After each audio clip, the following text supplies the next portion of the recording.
question is, how exactly do we create a website?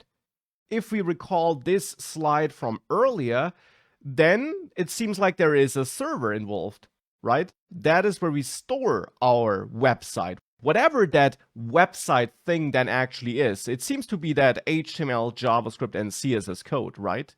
And that then is stored on a server. That is technically correct, and once you want to expose your website to other users, you will need such a server. But to get started and to develop a website, you don't need a server. Instead, thankfully, your computer can act as a server. No matter which operating system you're using, no matter how old your computer might be, it can be a temporary development server. And this is not just something we're going to take advantage of for starting with web development. As a web developer in general, you develop websites locally on your computer, you test them there, and only once you're done, once you're finished, you upload them to some server, you rent a server or buy one, whatever, and you upload your page there to serve it to the end users. Which I guess makes sense, because as long as you're not done with developing it, you of course don't want to expose it to any other people. So therefore, our computer can act as a temporary development server. And that's great news. It means we can instantly get started. Then we only need two other things to get started. One of these things is the browser.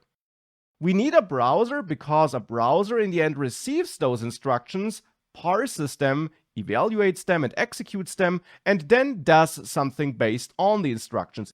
It brings something to the screen. As a web developer, we don't have to deal with low-level code where we tell the computer which pixels should be rendered and which colors these pixels should have. Instead, as a web developer, we leverage the browser for that. It's the browser which has the job of controlling pixels on the screen.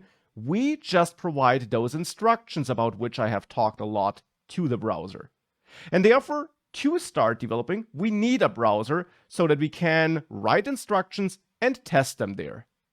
And then the second thing, well, that is those instructions. That is a HTML file in the end.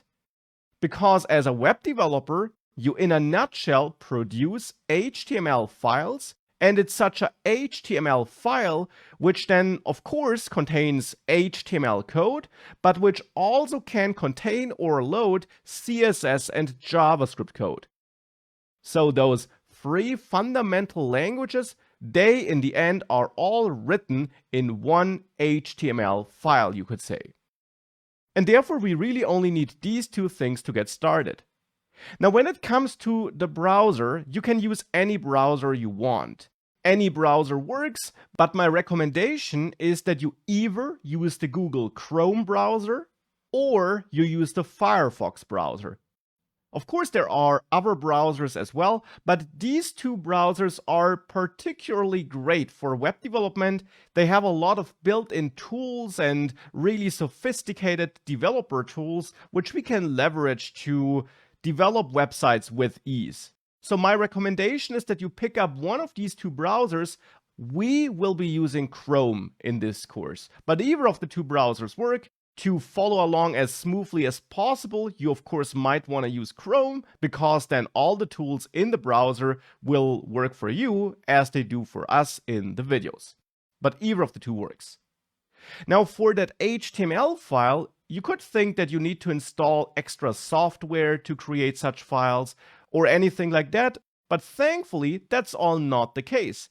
A HTML file is just a regular text file where you change the extension from .text to .html. And then of course you don't write normal text in there, but instead HTML code.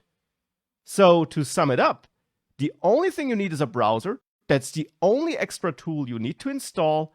And other than that, to get started, you don't need to install anything. You don't need a fancy computer. You don't need some special operating system. You can get started with web development no matter which computer or operating system or setup you have. Now for this course, I will be using macOS as an operating system, but that's just my personal choice. Not something you need and not something that will make any difference in regards to the code we write or the code we execute.